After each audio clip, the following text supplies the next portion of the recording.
Latest programme కోసం bell icon ని click చేయండి. దేవుడి దీవెనని పొందండి. పరిశుద్ధాత్మ తండ్రి దేవునికి మహిమ కలుగును గాక. ఆమేన్. ప్రియమైన దైవజనులారా, ప్రభు క్రీస్తు యొక్క మిత్రులారా, ఈరోజు 13వ తారీఖు మే నెల బుధవారం. యేసయ్య ఈరోజు మనందరితో మాట్లాడుతున్నారు. పునీత యోహాను గారు రాసిన శుభవార్త నుండి 16వ అధ్యాయము వచనములు 12 నుండి 15 వరకు. నేను మీకు అనేక విషయములు చెప్పవలసి ఉన్నది, కానీ ఇప్పుడు మీరు వానిని భరించలేరు. ఆయన సత్యస్వరూపియగు ఆత్మ వచ్చినప్పుడు మిమ్ములను సంపూర్ణ సత్యమునకు నడిపించును.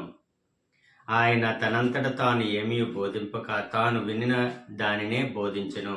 జరగబో విషయములను మీకు తెలియజేయును. ఆయన నన్ను మహిమపరచును. ఎలైనా ఆయన నాకున్న దానిని, నా నుండి గైకొనిన దానిని మీకు తెలియజేయునని చెప్పి తిని.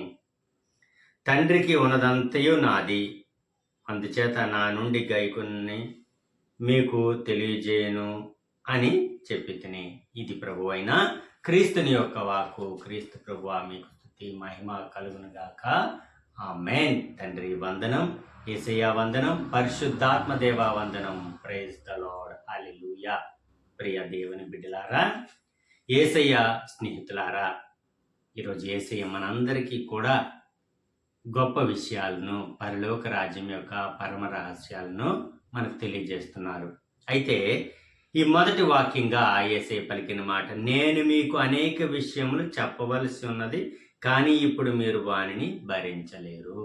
అంటే నేను ఎన్నో విషయాలు చెప్పాలనుకుంటున్నాను, పరలోక రాజ్యం యొక్క పరమ రహస్యాలను మీకు చెప్పాలనుకుంటున్నాను, కానీ అవి చెబితే మీరు వాటిని భరించలేరు అని యేసయ్య మనకు తెలియజేస్తున్నారు. ఆయన సత్యస్వరూపియగు ఆత్మ వచ్చినప్పుడు మిమ్మలను సంపూర్ణ సత్యమునకు నడిపించును. ఆయన తనంతట తాను ఏమీ బోధింపక తాను వినని దానినే బోధించును. జరగబో విషయములను మీకు తెలియజేయను అని పరిశుద్ధాత్మ దేవుని కోసం, పరిశుద్ధాత్మ కోసం మనకు తెలియజేస్తున్నారు ఈ విషయాన్ని. ఆయన సత్య స్వరూపియగు ఆత్మ వచ్చినప్పుడు మిమ్మలను సంపూర్ణ సత్యమునకు మిమ్మల్ని నడిపిస్తాడు. ఆయనే పరిశుద్ధాత్మ దేవుడు. పరిశుద్ధాత్మ మనలో ఏ విధంగా అయితే ఆవరించి ఉంటామో ఆ విషయాలను మనల్ని సంపూర్ణం చేస్తారంట పరిశుద్ధాత్మ దేవుడు. ఆయన తనంతట తాను ఏమీ బోధింపు, తాను వినని దానినే బోధించడం, జరగబో విషయములను మీకు తెలియజేయను.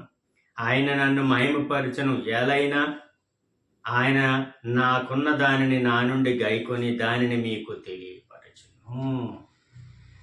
ఆయన నాకున్న దాన్ని నా నుండి గైకొని మీకు అది తెలియజేస్తాడు. పరిశుద్ధాత్మ దేవుడు, ఆత్మస్వరూపి అని యేసయ్య మనకు చెబుతున్నారు. తండ్రికి ఉన్నదంతయు నాది, అందుచేత నా నుండి గైకొని మీకు తెలియజేయను అని చెప్పి తిని. ఎందుకంటే తండ్రికి ఉన్నదంతా కూడా నాది, అది నా నుండి పరిశుద్ధాత్మదేవుడు, ఆత్మదేవుడు గ్రహించి గైకొని మీకు తెలియజేస్తారు అని పరలోక రాజ్యం యొక్క పరమ రహస్యాలను ఈరోజు యేసయ్య మనకు తెలియజేశారు. ఎంత గొప్ప విషయాలు మిత్రులారా. పరిశుద్ధ అంటే తండ్రి, కుమారుడు, పరిశుద్ధాత్ముడు ముగ్గురు కూడా కలిసే ఉన్నాము అని చెప్పగానే ఈరోజు మనకు యేసయ్య మనకు చెబుతున్నారు. కాబట్టి మనం తండ్రి దేవుణ్ణి, ప్రభు క్రీస్తుని, కుమారుణ్ణి, పరిశుద్ధాత్మను కూడా మనము ఎప్పుడు వాళ్ళ ముగ్గురికి విధేయులై మనం ఉండాలి. వాళ్ళ ముగ్గురు ఏక శరీరులు, అంటే ఏక ఆత్మలు, అంటే ముగ్గురు కూడా ఒకటే. తండ్రి, కుమారుడు, పరిశుద్ధాత్మ దేవుడు ముగ్గురు కూడా ఒక్కలై ఉన్నారు, ఏకమై ఉన్నారు అని మనము విశ్వసించాలి అని యేసయ్య ఈరోజు మనకు తెలియజేస్తున్నారు. తండ్రి, కుమారు, పరిశుద్ధాత్మ దేవ, ఎంత గొప్ప వాక్యాన్ని మాకు ఇచ్చిన్నారు. మీ పరిశుద్ధాత్మతో మమ్మల్ని నింపండి ప్రభు.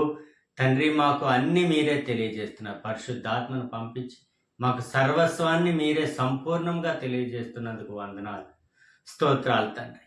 తండ్రి, ఈ దినము ప్రభువా మాకు ఆయుర ఆరోగ్యాన్ని ప్రసాదించండి, ఆయుష్ను, ఆరోగ్యాన్ని ప్రసాదించండి, స్వస్థతను ఇవ్వండి ప్రభా. ఈ వాక్య పరిచర్య విన్న ప్రతి ఒక్కరిలో కూడా మీ పరిశుద్ధాత్మను నింపి మా చేయబట్టి మీ సేవలో నడిపించమని ఈ మనవులన్నీ మా నాథుడు మీకైక కుమారుడైన నజరుడనే యేసు నామములో మమ్మ ఫలింప చేయమని బ్రతిమాలుతున్నావా తండ్రి.